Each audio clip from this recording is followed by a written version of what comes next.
வணக்கம். வாங்க இன்னைக்கு பாலக்கீரை வச்சு சப்பாத்தி, பாலக் சப்பாத்தி பார்க்க போறோம்.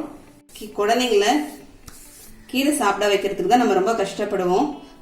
வாயில ஆப்பிடுன்னு சாப்பிட மாட்டாங்க. பொரியல் பண்ணி கொடுத்தாலும் கடைஞ்சி கொடுத்தாலும் இந்த மாதிரி சப்பாத்தி செஞ்சு பாலக் சப்பாத்தியோ பாலக் பூரியெல்லாம் இதை செஞ்சு கொடுத்தோம்னா சூப்பரா சாப்பிட்டுருவாங்க பிள்ளைங்க.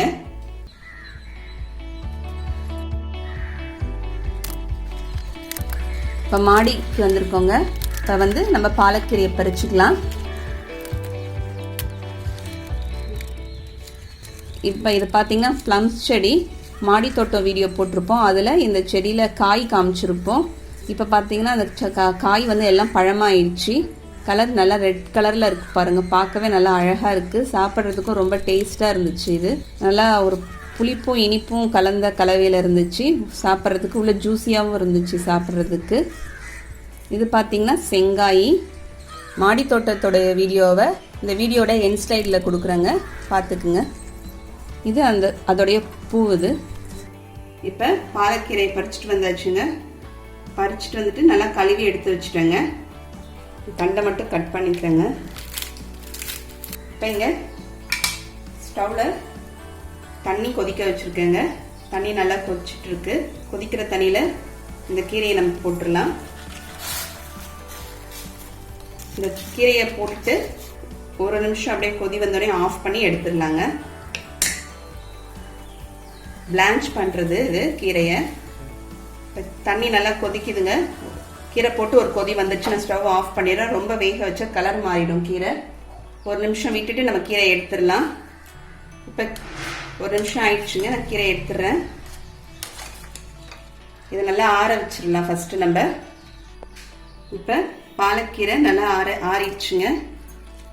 நம்ம மிக்சியில் சேர்த்துக்கலாம். மிக்சி கப்பில் அது கூடவே 4 பல் பூண்டு, ஒரு பச்சை மிளகாய், கொஞ்சமாக தண்ணி சேர்த்துக்கலாம். இப்போ இதை அரைச்சிக்கலாங்க. நல்லா அரைச்சிட்டு வந்துடலாம். இப்போ பாலக்கீரையை நம்ம அரைச்சி எடுத்துகிட்டு வந்தாச்சுங்க. இப்போ சப்பாத்திக்கு மாவு பிசைஞ்சுக்கலாம். இப்போ ஒரு கப் அளவுக்கு கோதுமை மாவு எடுத்து வச்சுருக்கேங்க. தேவையான அளவுக்கு நம்ம உப்பு சேர்த்துக்கலாம். ஒரு ஸ்பூன் அளவுக்கு ஜீரகம் சேர்த்துக்கலாங்க. இப்போ இந்த கீரையை அரைச்சி வச்சிருக்க கீரையை சேர்த்து பிசைஞ்சுக்கலாங்க.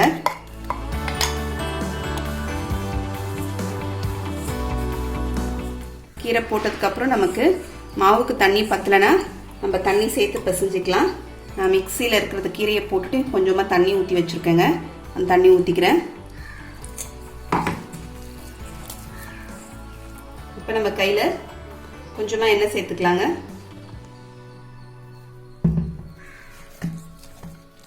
இப்போ மாவு எண்ணெய் ஊற்றி பிசைஞ்சு வச்சாச்சுங்க. இது ஒரு 20 நிமிஷம் அளவுக்கு நம்ம மூடி வச்சுட்டு ஊற வச்சிடலாம் மாவை.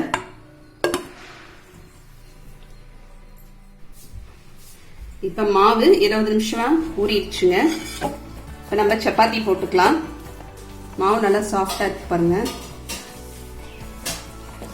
இப்போ நம்ம எல்லாத்தையும் உருட்டி வச்சாச்சு. இப்போ எடுத்து உருட்டிக்கலாங்க சப்பாத்தி. மாவில் தொட்டுக்கேன். இப்போ இந்த சின்னதாக உருட்டிட்டாங்க. இதுக்கு மேலே கொஞ்சமாக எண்ணெய் தடவிக்கலாம். மடிச்சு போட்டு சுடலாம் சப்பாத்தி. நல்லாயிருக்கும்.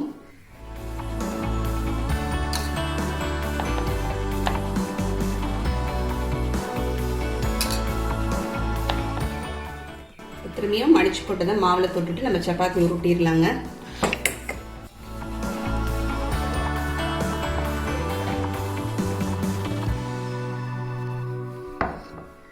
இப்போ சப்பாத்தி உருட்டியாச்சுங்க. நான் ஸ்டவ்ல தோசை கல் வச்சிருக்கேன். நல்லா காஞ்சிச்சு கல். இப்போ திருப்பி விட்டுக்கலாம். 2 சைடும் லேசாக வெந்ததுக்கு அப்புறம் நமக்கு எண்ணெய் வேணா எண்ணெய் சேர்த்துக்கலாங்க. நெய் சேர்த்துக்கலாம். இல்லை பட்டர் சேர்த்தா நல்லா இருக்கும் இந்த சப்பாத்திக்கு. நான் கொஞ்சமாக பட்டர் சேர்த்துக்கிறேன். ஏற்கனவே நம்ம சேனலில் சப்பாத்திக்கு பாலக் வச்சு ஒரு சைட் டிஷ் போட்டிருக்கேன். பாலக் ரைத்தா. அது ரொம்ப நல்லா இருக்கும். நீங்கள் ட்ரை பண்ணி பாருங்கள். இதோட வீடியோட எண்ட் ஸ்லைடில் கொடுக்குறோம். இப்போ சப்பாத்தி நமக்கு நல்லா வெந்துருச்சுங்க. 2 பக்கமும் எடுத்துடலாம். இப்போ நமக்கு பாலக் சப்பாத்தி ரெடி ஆயிடுச்சுங்க. சப்பாத்தி பார்த்தீங்கன்னா ரொம்ப சாஃப்டாக இருக்குது, நல்லா சாஃப்டாக இருக்குது பாருங்கள், நல்லா உள்ள வெந்திருக்கு. இந்த மாதிரி நம்ம மடித்து பொடிச்சிடும்போது சப்பாத்தி ரொம்ப சாஃப்டாக இருக்கும். இதுக்கு தொட்டுக்க பார்த்தீங்கன்னா நான் தேங்காய் சட்னி வச்சுருக்கேன். தயிர் கூட நம்ம புளிக்காமல் தயிர் கூட வச்சு மேலே ஜீரகத்தூள் தூவிட்டு நம்ம சாப்பிடலாங்க. அதுவும் நல்லாயிருக்கும் சப்பாத்திக்கு தொட்டுக்கிறதுக்கு. நீங்களும் இந்த மாதிரி செஞ்சு பாருங்கள். செஞ்சு பார்த்துட்டு எப்படின்னு கமெண்ட் பண்ணுங்கள். இந்த வீடியோ பிடிச்சிருந்தா லைக் பண்ணுங்கள், ஷேர் பண்ணுங்கள், மறக்காமல் சப்ஸ்கிரைப் பண்ணுங்கள். அடுத்த வீடியோவில் பார்க்கலாம். தேங்க்யூ.